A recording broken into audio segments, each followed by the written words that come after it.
You stand slowly from the bench in the entryway, leaving your burdens hanging on the hooks behind you. The soft rug still cushions your bare feet as you take a few steps forward through the wide, doorless opening. The light ahead grows warmer, more golden, and you hear the gentle crackle of burning wood.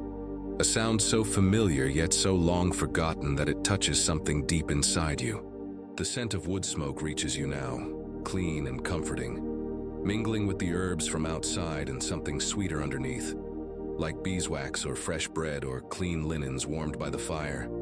The doorway frames the room beyond like a painting, like a promise kept. You step through and immediately the space opens up around you. The ceiling rises higher here, crossed by dark wooden beams that show the marks of hand tools. Fu marks, adze marks, the honest labor of human hands transforming trees into shelter. These beams have held this roof for generations, you think. They've endured storms, snow, wind, time itself, and still they stand solid and true, doing their work without complaint, without need for recognition or thanks. The far wall is dominated by a fireplace, and there it is. The fire you knew must be burning, the source of the smoke you saw rising from the chimney, the heart of all this warmth and light. It burns steadily, not roaring or dramatic, just doing its work with quiet competence. The flames shift from golden to orange to occasional blue at the base where the heat is hottest, dancing and curling around the logs with a life of their own. Each log glows with its own personality. Some burn bright and fast, others smolder slowly, patiently giving their warmth over long hours. Occasionally a spark lifts from the fire, bright and brief, floating upward toward the chimney like a tiny star being born and dying in the span of a heartbeat. The hearthstones are dark with soot in places, showing years of fires burning, but they hold the flame safely, containing their wild energy, allowing the transformation of solid wood into heat and light and ash to happen without danger. In front of the fireplace sits a seating area that seems to have been waiting specifically for you. A large, deep sofa faces the fire at a gentle angle, positioned so you could watch the flames while lying down, while resting, while letting yourself be warmed from the inside out. The fabric covering it might be old velvet, soft wool, or faded linen. Whatever it is, it carries the patina of use, of countless evenings spent in comfort, of people finding rest in exactly this spot. Our body responds before your mind can even form the thought. Muscles that have been tense for weeks, months, years, suddenly remember what softness feels like. Your shoulders, your neck, your lower back. They all register this sofa as a possibility, as permission, as the very thing they've been asking for without words. The ache to sink into it is immediate, physical, undeniable.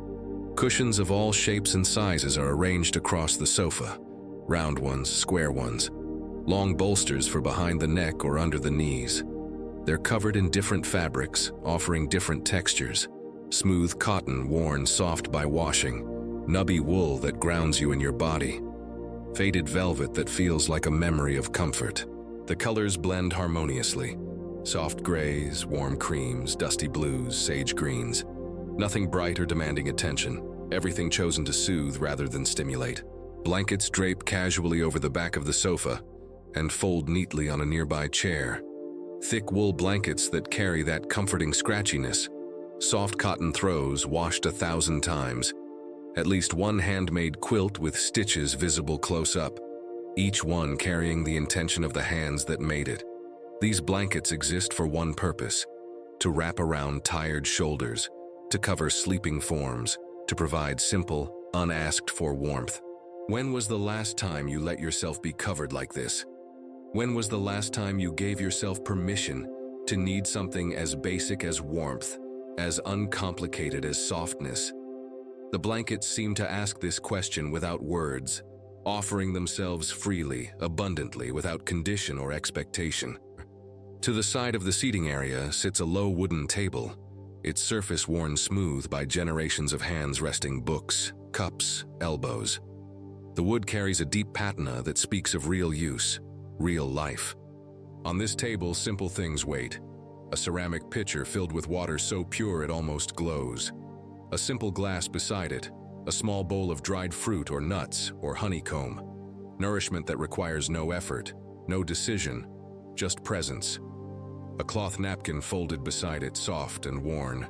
Its pattern faded but still beautiful. There's also a book resting face down, as if someone just set it there moments ago and will return to it soon.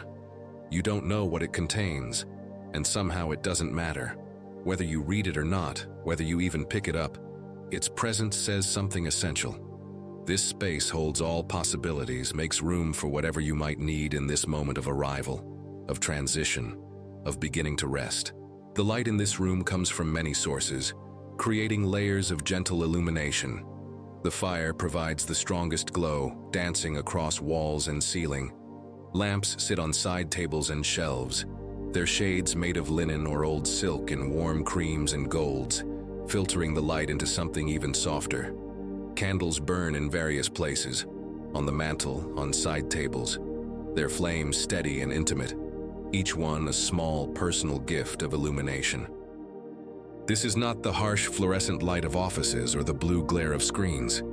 This is light designed for rest, for contemplation, for the slow unwinding of a tired nervous system. Light that doesn't demand attention but offers itself quietly, patiently, knowing you'll turn toward warmth when you're ready. And woven through all this light, all this warmth, all this care, is a profound sense of quiet. Not silence. Silence can feel empty, expectant, but quiet. The kind of quiet that holds sound comfortably, that lets you hear the fire crackle, the distant tick of a clock, the soft breath of wind against the windows. This quiet doesn't demand anything from you. It simply is, offering itself as a container for whatever arises. You take a step toward the sofa, then another. Your movements feel slow, deliberate, as if moving through warm water.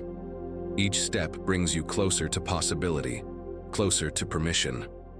Your feet register the texture change from rug to wooden floor to the thick rug in front of the fireplace. Each surface offers something different, something real, something to feel.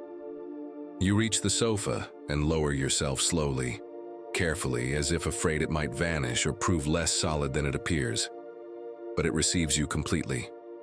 The cushions shift and settle around your weight, offering support exactly where you need it. Your spine lengthens slightly. Your shoulders drop another fraction. Your breath deepens without conscious effort. The warmth from the fire reaches you now, not just on your skin but deeper, touching muscles that didn't realize they were cold, didn't realize they were holding tension against an invisible chill. The warmth moves through you slowly, steadily, like a tide coming in, covering everything gently, persistently, until resistance becomes impossible. You reach for a blanket, and it unfolds easily in your hands, soft and heavy and real. You pull it across your lap, then over your shoulders, and something inside you sighs, a sigh so deep it might be the first real breath you've taken in weeks. The blanket settles around you, conforming to your shape, offering weight and warmth and the simple animal comfort of being covered, of being held. Your eyes find the fire again, and you let yourself watch the flames. They don't demand your attention. They simply burn, doing what flames do, offering their light and heat whether you watch or not. There's something profoundly reassuring about this. Something about the fire exists independently of you, continues whether you're present or not, gives without expectation or condition. The flames shift and dance, each one different, each one temporary, each one beautiful in its brief existence. They remind you that things burn out, that energy transforms, that what rises as spark eventually returns to ash.